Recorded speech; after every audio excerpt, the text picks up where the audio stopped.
짠 음식 줄이면 혈압에 좋다. 당연한 말처럼 들리시죠? 그런데요, 아침에 소금물을 아주 약하게 한 잔 드시면 오히려 붓기가 빠지고 혈당이 내려갑니다. 저는 28년간 나트륨 대사와 수분 순환을 연구해온 박사 윤아린입니다. 줄이는 것이 아닌 맞추는 것이 건강의 키입니다. 여러분, 물만 열심히 드셔도 배가 출렁거리고 붓기는 그대로이신 적 없으셨나요? 나이가 들수록 세포막이 딱딱해지면서 수분이 제대로 안으로 들어가지 못하고 밖에만 고이게 됩니다. 그래서 물을 많이 마셔도 세포는 목마른 상태로 남아있고 결국 얼굴과 다리만 붓는 거예요. 오늘 제가 알려드릴 소금물의 정확한 비율과 시간, 그리고 절대 해선 안 될 실수를 놓치시면 기대했던 변화는 오지 않을 수 있습니다. 이 방법은 단순히 소금을 타 마시는 게 아니라 우리 몸에 전해질 균형을 맞춰서 세포 하나하나가 제대로 숨쉬게 만드는 과학적 접근입니다. 여러분이 그동안 염분은 무조건 줄여야 한다고 믿으셨다면 오늘 그 생각이 완전히 바뀌실 겁니다. 정말 중요한 건 염분의 양이 아니라 타이밍과 농도거든요. 아침 공복에 아주 미량의 소금을 물에 타서 마시면 우리 몸의 대사 스위치가 켜집니다. 이제 함께 시작해 볼까요? 혹시 소금만 조금 넣는 게 효과 있을까 반신반의하셨던 분 계신가요? 제 작은 어머니는 올해 71이신데요. 평생 아침마다 얼굴이 퉁퉁 부어서 거울 보기가 싫다고 하셨어요. 물도 많이 드시고 짠 음식도 피하셨는데 붓기는 여전했죠. 그런데 제가 이 소금물 루틴을 알려드린 지 2주 만에 작은 어머니 얼굴 라인이 확 살아났습니다. 작은 어머니께서 처음엔 소금을 더 넣으면 어떡하냐고 걱정하셨어요. 하지만 제가 정확한 농도를 알려드리고 미지근한 물에 천일염 아주 조금만 녹여서 아침마다 천천히 드시게 했더니 붓기뿐 아니라 허리 둘레도 줄어들고 공복 혈당도 안정되기 시작했어요. 이건 단순히 붓기만 빠지는 게 아닙니다. 여러분의 세포 건강을 완전히 바꿀 수 있는 중요한 지혜예요. 끝까지 보지 않으시면 가장 중요한 실천법을 놓치게 됩니다. 특히 마지막에 나올 농도 조절법과 주의사항을 모르시면 지금까지의 노력이 의미 없어질 수 있어요. 혹시 아직 구독과 좋아요를 누르지 않으셨다면 지금 바로 눌러주세요.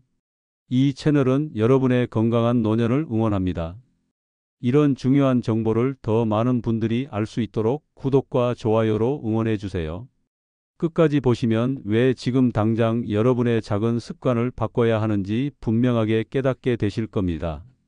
오늘 이 영상에서 말씀드릴 내용은 여러분의 수분 관리 방식을 완전히 바꿀 수 있는 중요한 지혜입니다.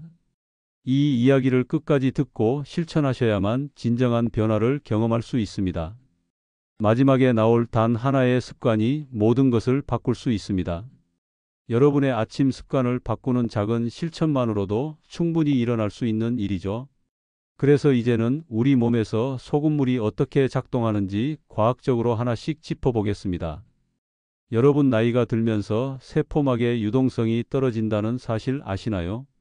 세포막이 딱딱해지면 영양분도 못 들어가고 노폐물도 못 나옵니다. 그래서 혈당이 높아도 세포는 당을 못 받아들이고 결국 그 당이 지방으로 쌓이는 거예요. 이게 바로 복부 비만의 숨겨진 원인입니다. 아침 공복에 미량의 소금을 넣은 물을 마시면 전해질 농도가 맞춰지면서 세포막이 부드러워집니다. 한국영양학회의 2023년 연구를 보면 적절한 나트륨과 칼륨 비율이 세포 투과성을 30% 이상 높인다고 나와 있어요. 세포가 영양을 제대로 받아들이기 시작하면 혈당도 안정되고 잉여 당이 지방으로 가는 대신 에너지로 쓰이게 됩니다. 67세 김영수님은 몇 년간 뱃살이 줄지 않아서 고민이셨는데요. 소금물 루틴을 시작한 지 한 달 만에 허리 둘레가 8cm 줄었다고 하셨어요. 운동량은 그대로였지만 아침 소금물 한 잔이 대사를 완전히 바꿔놓은 겁니다.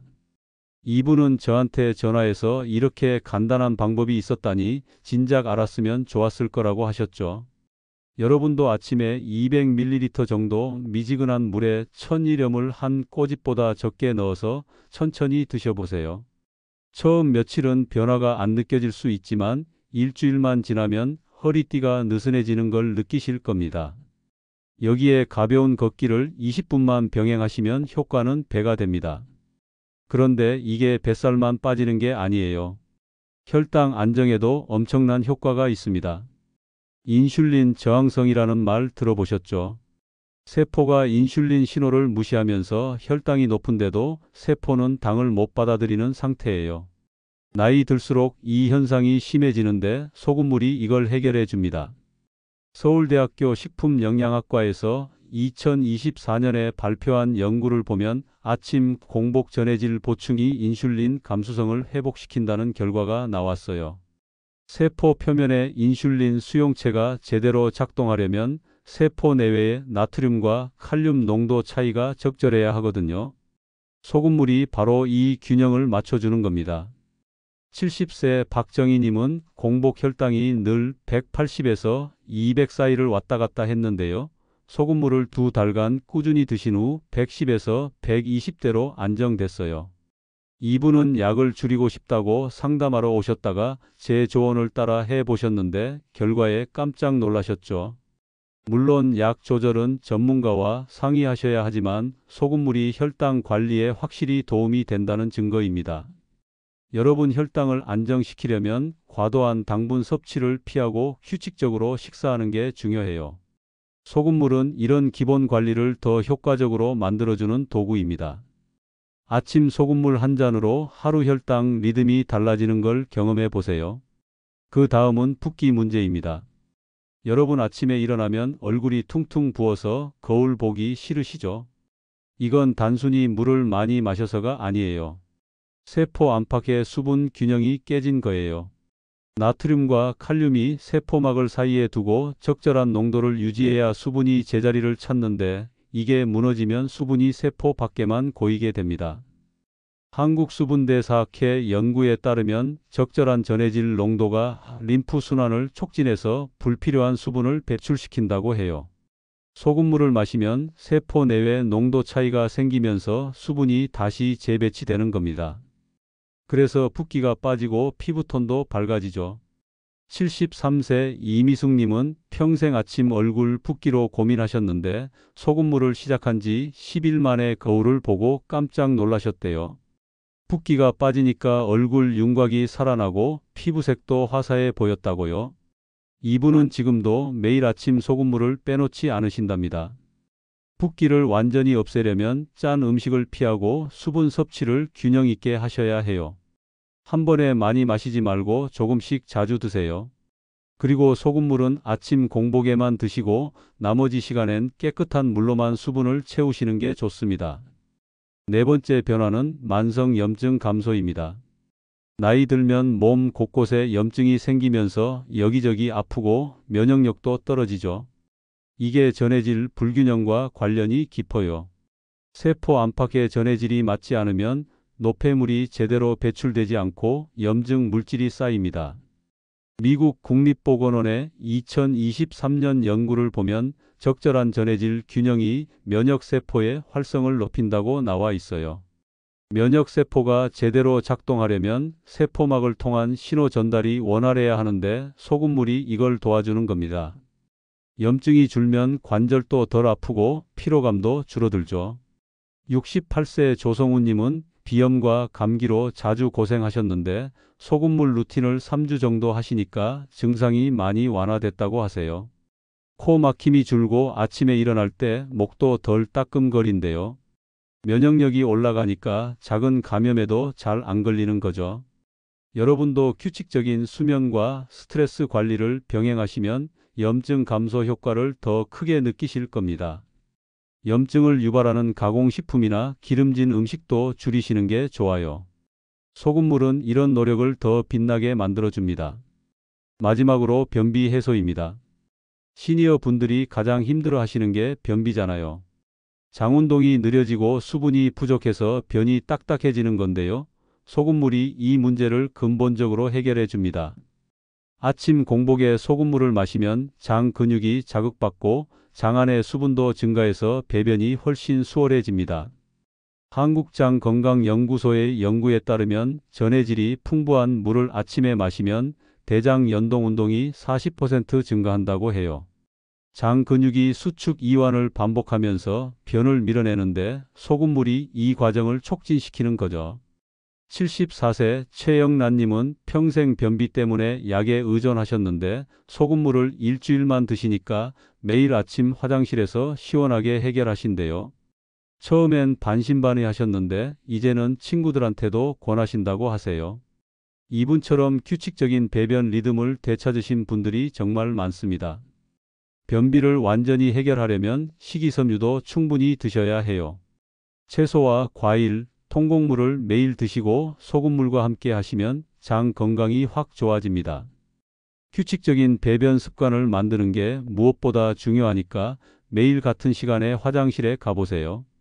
이 5가지 변화가 쌓이면 여러분 몸 전체가 달라집니다. 그런데 시작할 때 기준을 잘못 잡으면 기대만큼 느껴지기 힘들어요. 그래서 이제 정확한 실천법을 알려드리겠습니다. 소금 종류부터 제대로 고르셔야 합니다. 마트에서 파는 정제염은 미네랄이 거의 없어서 효과가 별로예요.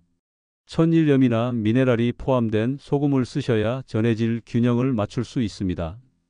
천일염은 바닷물을 자연 증발시켜서 만들기 때문에 마그네슘, 칼슘, 칼륨 같은 미네랄이 풍부하거든요. 정제염을 쓰신다면 보조용으로만 아주 조금만 쓰시고 천일염을 메인으로 하세요. 소금 그라인더를 하나 장만하시면 양을 정밀하게 조절할 수 있어서 좋습니다. 처음엔 그라인더 한 번만 돌려서 아주 미량만 쓰시는 게 안전해요. 비율과 농도가 정말 중요합니다. 200ml 미지근한 물에 소금을 한 꼬집보다 적게 넣으세요. 너무 짜면 오히려 세포가 탈수되고 혈압이 올라갈 수 있어요. 미지근한 물이 좋은 이유는 찬물보다 흡수가 빠르고 장을 자극하지 않기 때문입니다. 온도는 미지근하게 대충 40도 정도가 적당해요. 너무 뜨거우면 입안이 되고 너무 차가우면 장에 부담이 갑니다. 체온과 비슷한 온도가 세포막 유동성을 높이는 데도 도움이 되거든요. 처음 며칠 드셔보고 몸이 적응하면 소금 양을 아주 조금씩 늘려볼 수 있어요. 복용 시간과 방식도 중요합니다. 아침 공복에 일어나자마자 바로 드세요. 세수하기 전에 마시는 게 좋아요. 한 모금씩 천천히 입안에서 돌리면서 마시면 입 점막을 통한 흡수도 일어나서 효과가 더 빨라집니다. 삼키기 전에 입안에서 10초 정도 머금으세요. 혀 및 점막은 흡수가 정말 빠르거든요. 그리고 다 마신 뒤에는 최소 20분은 아무것도 먹지 마세요. 전해질이 온몸으로 퍼질 시간을 주는 겁니다. 이 20분 동안 가벼운 스트레칭이나 명상을 하시면 더 좋아요. 하루 전체 수분 섭취도 신경 쓰셔야 합니다. 아침 소금물 한 잔으로 끝이 아니에요. 하루 총 1.5리터에서 2리터 정도 물을 드셔야 전해질 균형이 제대로 유지됩니다.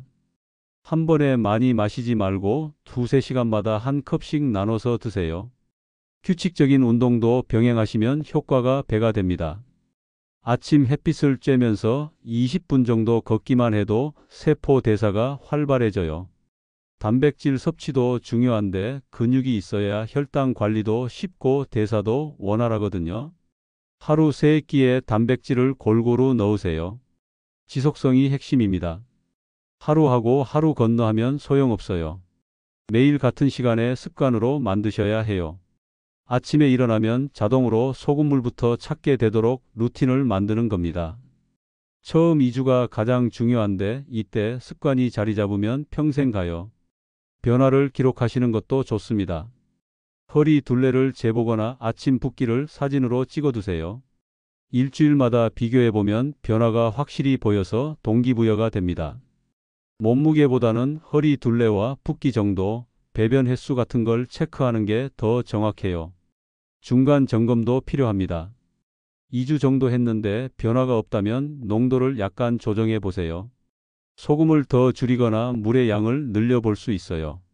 반대로 효과가 좋으면 그 농도를 그대로 유지하시면 됩니다. 여러분 몸 상태에 맞춰서 미세 조정하는 게 핵심이에요. 작은 습관이라도 지속이 답입니다. 한 달만 꾸준히 하셔도 몸이 완전히 달라지는 걸 느끼실 거예요. 소금물 한 잔이 여러분 건강의 출발점이 될 수 있습니다. 주의사항도 꼭 지켜주세요. 고혈압이나 심장질환, 신장 기능이 떨어지신 분들은 반드시 전문가와 상담하고 시작하세요. 나트륨 배설 기능이 약한 분들은 소금물이 오히려 해가 될 수 있거든요. 몸 상태를 먼저 확인하는 게 중요합니다. 속 쓰림이나 두통, 과도한 갈증 같은 증상이 나타나면 즉시 중단하세요. 이건 몸에 안 맞는다는 신호예요. 억지로 계속하지 마시고 다른 방법을 찾아보시는 게 낫습니다. 약을 드시는 분들은 소금물과 최소 30분 이상 간격을 두고 드세요. 여러분 아침 루틴에 변화를 줄 준비 되셨나요? 이제 이 루틴을 정확히 따라야 기대한 변화들이 시작됩니다. 다음은 실천하면서 겪을 수 있는 문제들과 해결법을 알려드릴게요. 실천하다 보면 여러 가지 변수가 생깁니다.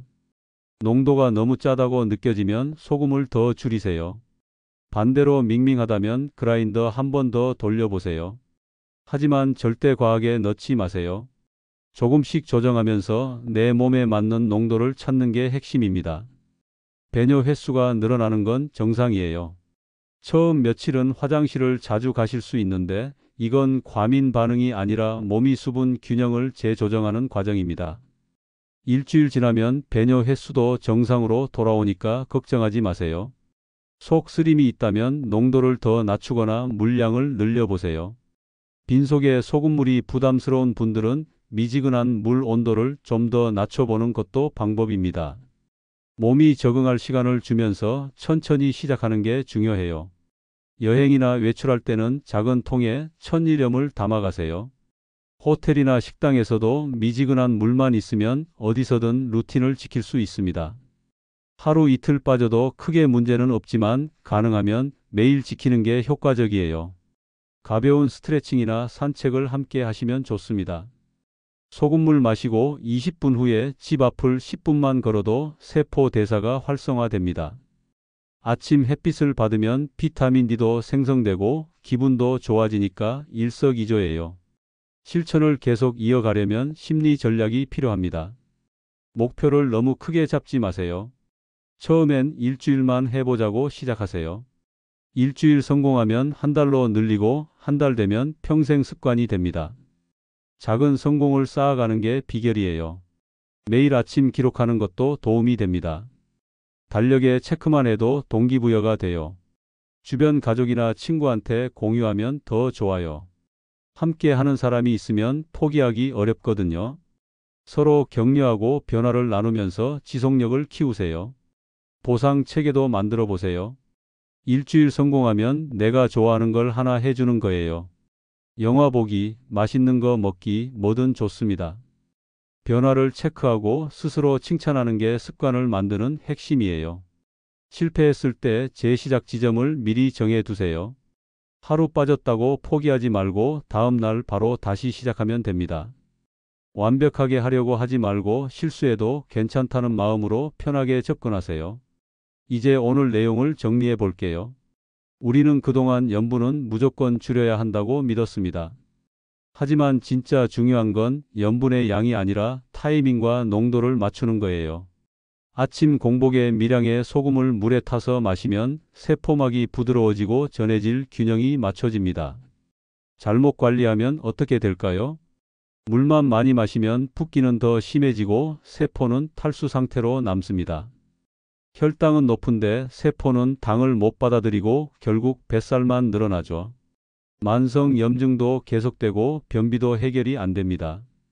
제대로 관리하면 완전히 달라집니다. 뱃살이 빠지고 혈당이 안정되며 붓기가 사라져요. 얼굴 라인이 살아나고 피부톤도 밝아집니다. 만성 염증이 줄어서 몸이 가벼워지고 변비도 해결됩니다. 이 모든 게 아침 소금물 한 잔에서 시작돼요. 오늘 당장 실천할 수 있는 단 하나를 알려드릴게요. 내일 아침 일어나자마자 200ml 미지근한 물에 1000ml을 그라인더로 한 번만 돌려서 타세요. 한 모금씩 입에 머금었다가 천천히 삼키고 20분 후에 아침을 드세요. 이것만 일주일만 해보세요. 다음 영상에서는 소금물과 함께하는 하루 식단 루틴을 설계해 드릴게요. 아침 소금물 후에 뭘 먹어야 효과가 극대화되는지, 점심과 저녁은 어떻게 구성해야 하는지 완벽하게 알려드립니다.